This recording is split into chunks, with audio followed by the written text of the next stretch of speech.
Hello, so my name's Grace Bridger and this is my Unit 7 presentation of human nutrition and the digestive system. So just really quickly, the objectives of this presentation is to discuss the structures and functions of the human digestive system, discuss the processes of mechanical and chemical digestion and the optimum conditions for two specific enzymes involved in chemical digestion, and then explain the constituent food groups of a balanced diet and some examples of their sources. So digestion is the process that the body goes through to gather nutrients and energy from the food that we consume. It involves all the organs that have been displayed here on this diagram. So it includes the mouth, the pharynx, the esophagus, liver, gallbladder, stomach, small intestine, large intestine, rectum and anus. So functions of the digestive system. So digestion starts with the mouth. It includes the tongue and the teeth. So the teeth are used for the process of mastication, which means to chew our food.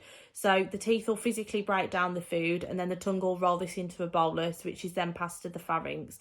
So the pharynx controls swallowing and it pushes food over the epiglottis. So the epiglottis is the flap that separates the lungs from the stomach.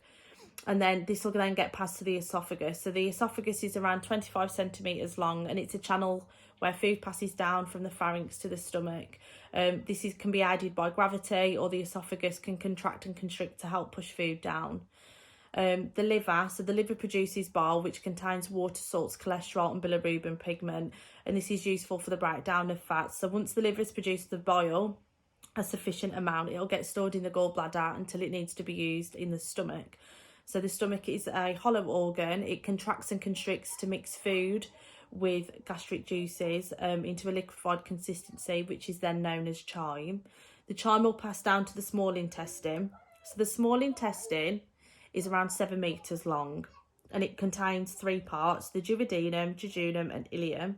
So chyme will mix them with gastric enzymes or digestive enzymes, and nutrients will then start to be absorbed through the villi. So from the small intestine, we move on to the large intestine, which is around 1.5 meters long. And then this also consists of 3 parts. So we've got the ascending colon, which is the part that goes up, the transverse colon, which goes across, and the descending colon, which faces downwards. We still continue to absorb nutrients and energy from this large intestine, but what happens here is that it'll start to draw out water from the chyme and will start to produce feces. So once the feces have been produced, they get passed down and stored in the rectum until they're ready to be expelled from the anus. So mechanical and chemical digestion. So mechanical digestion, what we mean by that is the mechanism of physically moving food through the body, which is also known as peristalsis. So there's 2 examples that I've used here. So mastication, so teeth physically chewing and breaking down the food into smaller pieces. And then the stomach, so the stomach lining contracts and it constricts and it physically moves the food around to mix with the digestive juices. So chemical digestion, what we mean by this is when an enzyme meets with a substrate, which is a food molecule, and then this is metabolized into our bodies for nutrients and energy. So enzymes break down large macronutrient food molecules and they can be used to catalyze the rate in which food is metabolized by our bodies, and different enzymes target different food molecules, so they have to be compatible for this process to work. So here's some examples of specific enzymes. So I'll start with salivary amylase. So this is secreted in the salivary glands. It targets complex sugars and starch molecules, and so the salivary glands are in our mouth. Optimum pH range for this is 6.7 to 7. And then we've got lactase, which is secreted in the small intestine, and this breaks down lactose into glucose and galactose, and the optimum pH range for this is 6. However, this can range from 2 to 7. And then across the board, the optimum temperature is 37 degrees Celsius, because that is the optimum temperature for the human body.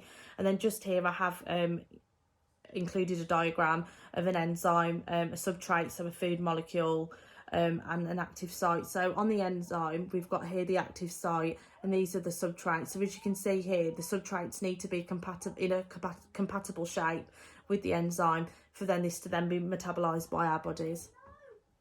So constituent food groups of a balanced diet. So a balanced diet means to consume all the macronutrients and micronutrient groups in the right amounts, so that we can maintain a healthy weight, reduce the risk of dietary related diseases. And the food groups are split up into 5.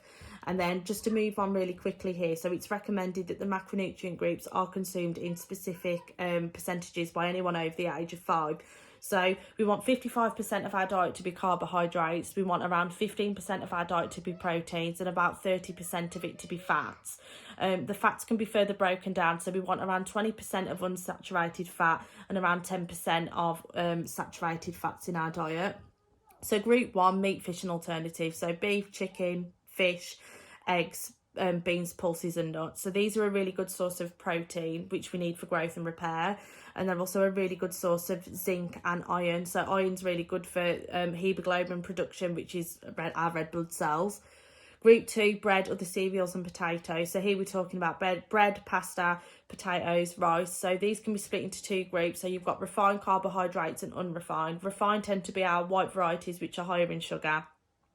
And our unrefined are our whole grain or brown varieties. So unrefined carbohydrates tend to be more nutritionally dense because they do have increased amounts of dietary fibre, and they can be fortified with vitamins and minerals, and these are a really good source of carbohydrate, which is a good source of energy.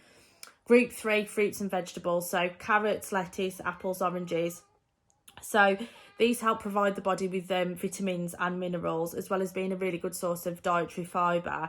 And then just for example here, we've got citrus fruits that are a really good source of vitamin C, and they also contain antioxidants. So vitamin C, we need that to maintain a really good immune system.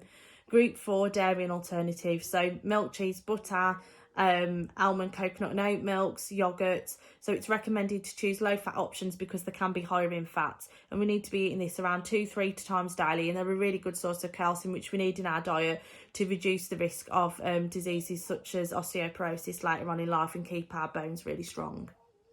So the last group which I'm going to talk about is group 5, which is oils and spreads. So we're talking about olive, flaxseed and canola oils, butter, lard and margarine. So although fat we need to keep to a minimum, it's an essential part of our diet. So fats are a really good source of energy, but we need to keep them to a minimum and just be mindful of our intake of saturated fats, because these have been linked to health conditions such as heart disease and high cholesterol. So we really just want to keep an eye on those. And then that concludes my presentation. So just to summarise really quickly, we've gone over the structure and functions of the digestive system, mechanical and chemical digestion, enzymes and their optimum conditions, and constituent food groups and their sources.